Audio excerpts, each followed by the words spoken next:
Thank you for watching videos by Jeff Sibelius and landandairphotos.com. I've been involved with Yuneec products for several years now, and I have to say I'm really getting frustrated with the company. You want to know why?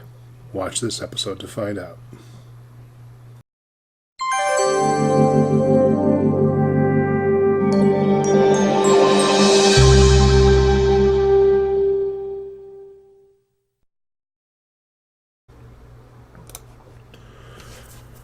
As I said, I've been doing videos on Yuneec products for, well, since the start of this channel. I don't know that there's been other people who have done more videos on Yuneec products than I have over the years, whether it's tutorials or reviews or product announcements. I've really done a lot to promote the company and the use of their products. And I've never asked them to give me anything but information. And they have obliged by not giving me anything, including information. So that is a source of real frustration for me, that I can't even get them to send me press releases, product images, let alone information ahead of releases so I can actually do videos to announce what's coming up.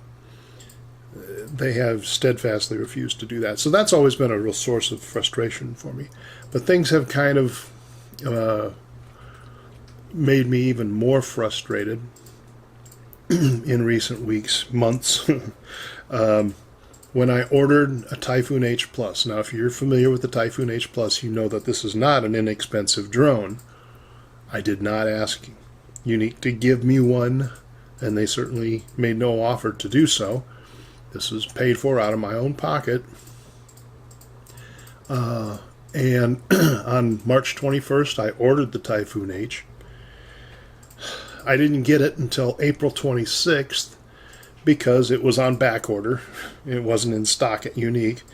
So it finally arrived over a month after I paid the money for it.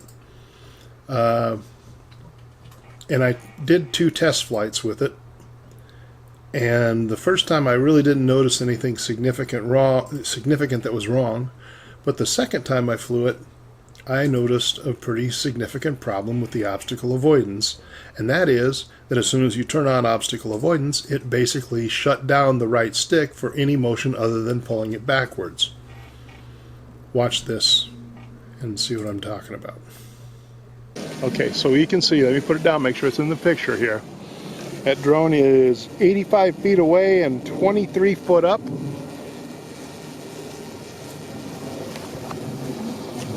And obstacle avoidance is on. Pushing the stick forward, drone ain't moving. Pushing the stick back and it comes back. To the side, nothing. To the side, nothing. But when I turn off obstacle avoidance, it works fine. So Houston, we have a problem. Clearly it was a problem. And so on May 12th, May 12th is when I identified it. I went online and submitted a repair request. I could have taken it to a Best Buy, apparently, based on what Yuneec's website says, but I'm not going to take a drone like that to Best Buy and have some person who has no idea what a drone is, let them work on it. So I submitted a repair request on the 12th. On the 14th, I got a response saying that they were going to close that ticket and send me open another ticket so they could send me an RMA so I could ship the drone back to them. So that took 2 days, but I think it was over a weekend, so that's reasonable. I finally got the RMA on May 18th. So it took 4 days from them telling me that to actually get me the RMA. I sent the drone back on May 21st. It went to KAV, which is a company in Missouri that does repairs, I guess, on a contract basis for Yuneec. I've used them before for repairs on a Typhoon H, and they were great. So anyway, I sent it to KAV on 5/21. It arrived with KAV, or at KAV, on 5/24.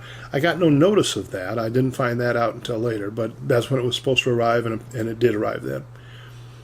From that point, I didn't hear anything for a few weeks. On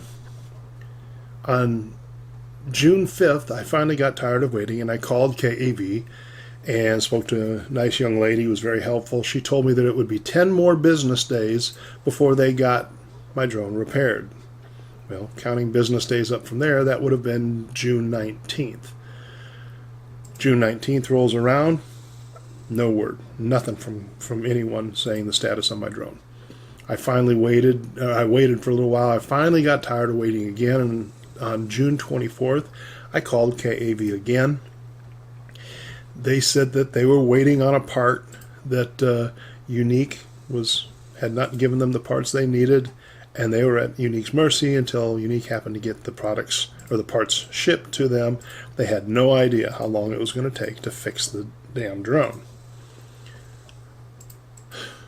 So I sat and waited. Finally, today, on July 2nd, I got a notice that KAV had shipped the drone, repaired, ostensibly, back to me.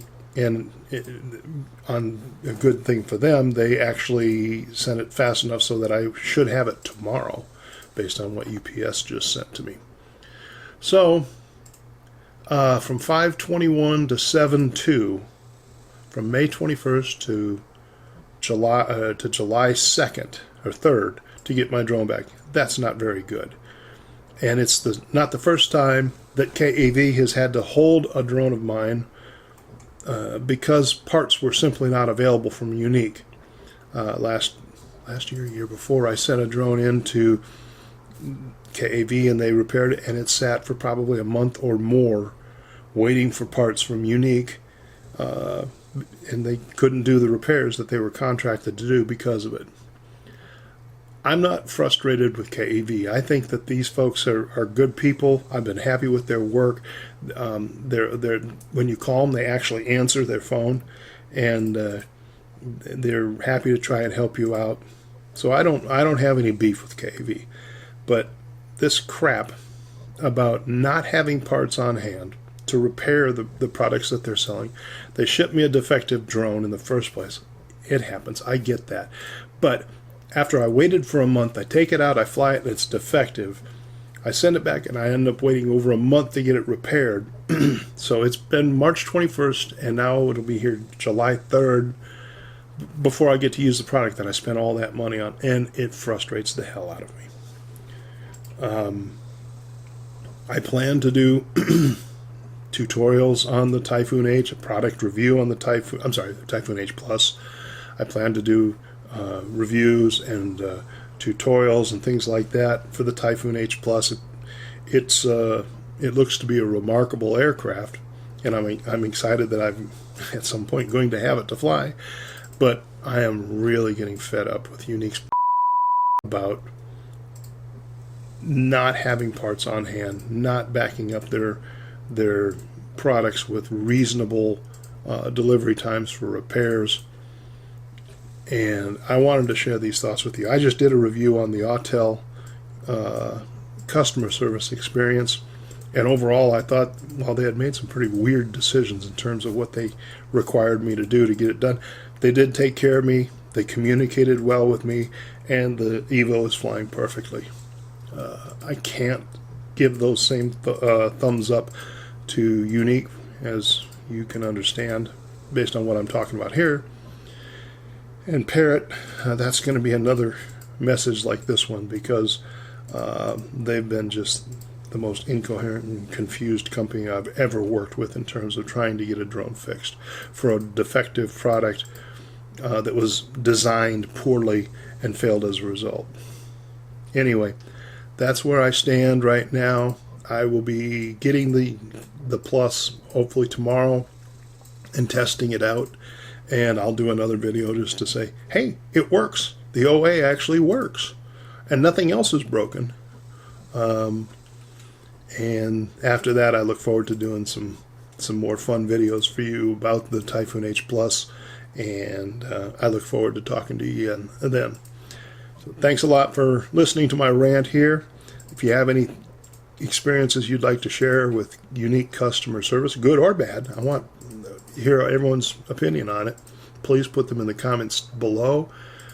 If you're not a subscriber, please subscribe. I do lots of drone videos and on Yuneec products when they allow me to do so by giving me a functional aircraft. And I hope to hear from you in the comments and see you on comments on future videos as well. Thanks a lot. Thank you for watching this video. I set up a Facebook group to make it easier for us to talk and arrange opportunities to fly together. Follow the link in the description below to sign up for the group. On screen you'll find links to more videos on how to fly drones, so please check them out. Before you go, be sure to hit the like button. Also, subscribe to this channel so you know when more videos are released. Thanks for watching.